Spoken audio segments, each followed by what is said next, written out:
ఓం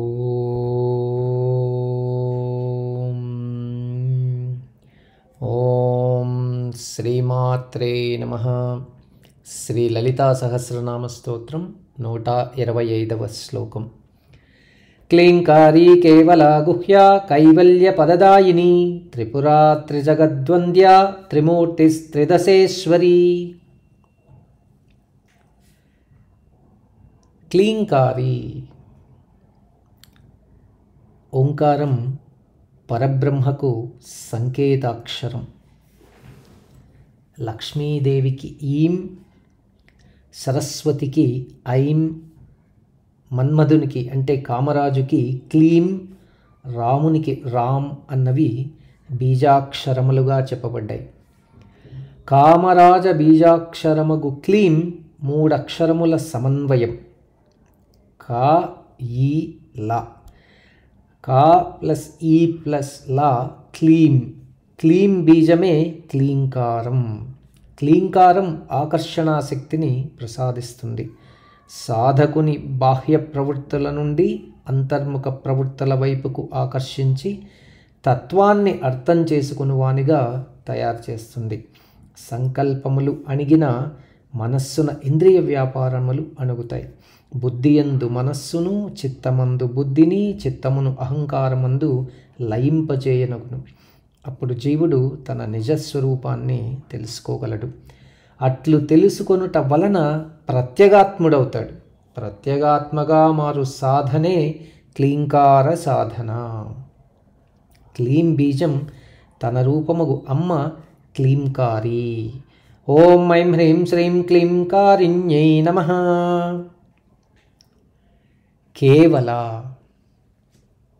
పరాశక్తి చైతన్యశక్తి చరాచర జగత్తునందు అంతర్లీనంగా ఉంటుంది. సర్వమును సృజిస్తుంది, పాలిస్తుంది, నశింపజేస్తుంది కూడా. ఏ ఒక్క జీవి యందు అభిమానం కానీ, ద్వేషం కానీ, అనుబంధం కానీ లేనిది. వారి వారి కర్మానుసారంగా జీవులను నియమిస్తుంది, నడిపిస్తుంది. దేని యందునూ కర్తృత్వ భావన వహించదు. సాక్షిగా, స్పందన లేక తటస్థంగా ఉంటుంది. కేవలం సాక్షియగు అమ్మ కేవలా అని కీర్తించబడినది. ఓం ఐం హ్రీం శ్రీం కేవలాయై నమః. గుహ్యా పరమేశ్వరి చైతన్య రూపం. చైతన్య శక్తి అనంతమైనది. దాని నడక, ఉనికి, ఊహకు అందనిది. యదంతం పంచకోశానాం గుహశబ్దేన గీయతే. అన్నమయం, మనోమయం, ప్రాణమయం, జ్ఞానమయం, ఆనందమయం అన్నవి పంచకోశములు. భావనకు మాత్రమే అందునవి. అన్నమయం తప్ప తక్కినవి. హృదయగతమైనది దహారాకాశం. దానిలో అవ్యక్తంగా ఉండునది చైతన్యం. పంచకోశాంతర స్థితమై ఉన్నది చైతన్య స్థితి, పరాశక్తి తత్వం. అందుకే అమ్మ గుహ్యగా కీర్తించబడినది. ఓం ఐం హ్రీం శ్రీం గుహ్యాయై నమః. కైవల్య పదదాయిని. ఆగామి, సంచితం, ప్రారబ్ధం అను కర్మలు జీవి జన్మను నిర్ణయిస్తాయి. కర్మల మర్మాన్ని తెలిసి వాటి స్వభావాన్ని చక్కగా అర్థం చేసుకొని జీవితాన్ని గడిపిన మోక్షం తథ్యం. ఉపాసన చేయు దైవమందు చిత్తాన్ని ఉంచుట సాలోక్యం. సాన్నిధ్యంలో జీవితాన్ని గడపటం సామీప్యం. ఆరాధ్య రూపమును తనలో ఆపాదించుకోవటం, తనలో చూచుకోవటం సారూప్యం. ఆరాధ్య దైవంలో కలిసి సోహంగా ఉండుట సాయుజ్యం. ఈ 4 కూడా ముక్తికి మార్గములే.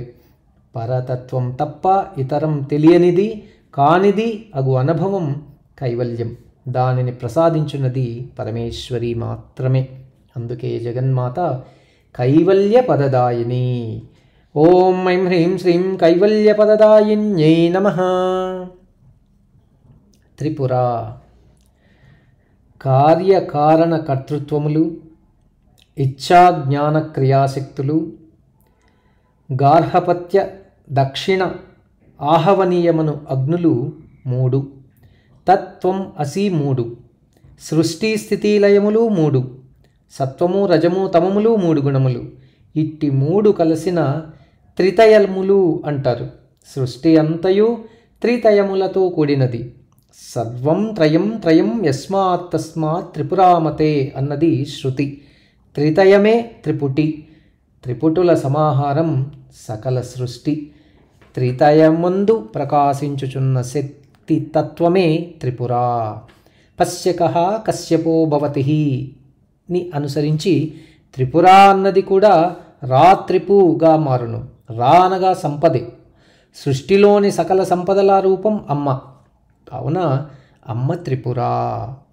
ఓం ఐం హ్రీం శ్రీం త్రిపురాయై నమః. త్రిజగద్వంద్య. స్వర్గము మర్త్యము పాతాళలోకములు 3, భూలోకం భువర్లోకం సువర్లోకమనున్నది లోకములు, ఇవి కూడా 3. ఈ 3 లోకవాసులచే ఆరాధించబడుతున్నది అమ్మ. దేవ మానవ తామసుల చేత పూజలందుకొను జగన్మాత త్రిజగద్వంద్య. ఓం ఐం హ్రీం శ్రీం త్రిజగద్వంద్యాయై నమః. త్రిమూర్తి. త్రిపుటి ద్వారా శక్తి ప్రకటితమవుతోంది. ఇచ్ఛా జ్ఞాన క్రియాశక్తుల ద్వారా సృష్టి స్థితి లయములు జరుగుతూ ఉన్నాయి. సృష్టి స్థితి లయములకు కారణరూపులు వరుసగా బ్రహ్మ విష్ణు రుద్రులు. ఈ 3 మూర్తుల స్వరూపం పరమేశ్వరి. మూర్తి అను పదమునకు రంగు అని అర్థం కూడా కలదు.